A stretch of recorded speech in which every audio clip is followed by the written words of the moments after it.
Huh?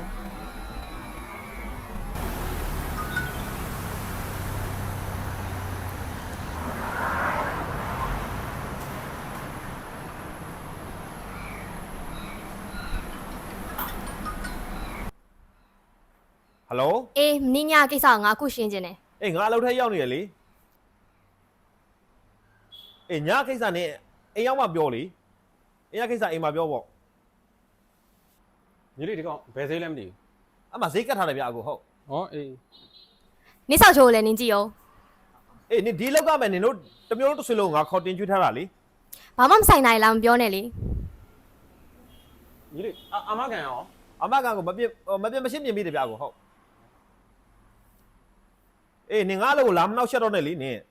အလုပ်ကိစ္စရဲ့အင်္ဂိစ္စရဲ့ငါနားမလဲဘူးမင်းညာကိစ္စကိုအခုရှင်းမှရမယ် ဟုတ်ဘယ်ကောင်လေးကောင်းမလဲမသိဘူးဟိုဟာလေးနည်းနည်းလေးလူတုံး ဒါပဲ ညီလေးဘယ်ကောင်လေးကောင်းမလဲလူတုံးများတာလေညီလေးဘယ်ကောင်လေးလူတုံးများမလဲ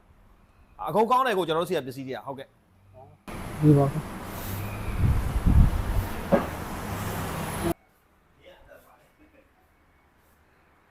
ကဲညီလေးရဟိုတယောက်ကဈေးရောင်းမှာလားဗာလေငါမေးတာကောင်းအောင်မလို့ အာဒီတယောက်ကမိမနဲ့ပြက်နာတက်ထားလို့ဒီဘက်ကမနေ့က KTV သွားပြီးတော့မှမိမတိတော့ညကွိုင်တက်ကြအခုထိမပြီးကြတယ်ဒါကိုကျွန်တော်ရှင်းပြမယ် ဟောအေးရောင်ရချင်းဆိုနားလဲပါလေအဲ့လောက်တော့နော်โอเคဘယ်ဟာလေးကောင်းမလဲ အာအကုန်ကောင်းတယ်ကိုဘယ်ဟာလို့ရှင်းလဲ နောက်တစ်ယောက်လာပြန်ပြီဘာအကုန်ကောင်းတာ